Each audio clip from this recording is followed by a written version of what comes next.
स्वागत है आपका द साउथ टाइम्स में। मैं हूं ज़ैद अहमद। आज हम लोग नांदेड़ के कलेक्टर ऑफिस के सामने यहाँ मौजूद है। हम यहाँ देख सकते हैं कि यहाँ पर काफ़ी तादाद में महिला बैठी हुई थी और आंदोलन करते हुए। तो हम जानेंगे कि इनकी समस्या क्या है और ये क्यों आंदोलन कर रही है। तो मौशी, आपका नाम बताइए। माझं नाव मानंदा पांडुरंग लोंढे। मी राहणार कोयनी पाटीचे, निळा रोड, कोयनी पाटी। क्या समस्या क्या है आपको, क्यों आंदोलन कर रहे हैं यहाँ पर? मी आज 10 तारखेपासून एक उपोषणाला बसलेले आहे की माझी मुलगी 27 एप्रिलपासून बेपत्ता आहे।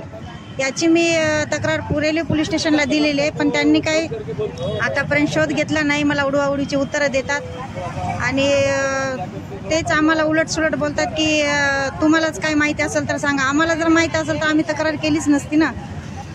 पण आतापर्यंत माझी मुलगी मेली का जिवंत आहे याचा मला काही शोध लागलेला नाहीये, म्हणून मी तर उपोषणाला बसलेली आहे। कहाँ से गायब हुई है?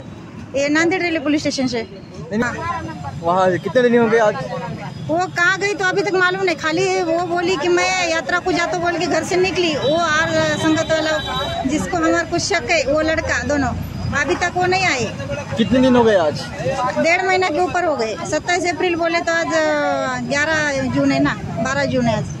क्या डिमांड क्या है आपके कलेक्टर ऑफिस पे? आप जो धरना दे रहे हैं तो यहाँ पर क्या डिमांड? माझी मुलगी मला परत मिळणे आणि आरोपीला फाशी झाली पाहिजे, तोपर्यंत मी इथून उठणार नाही।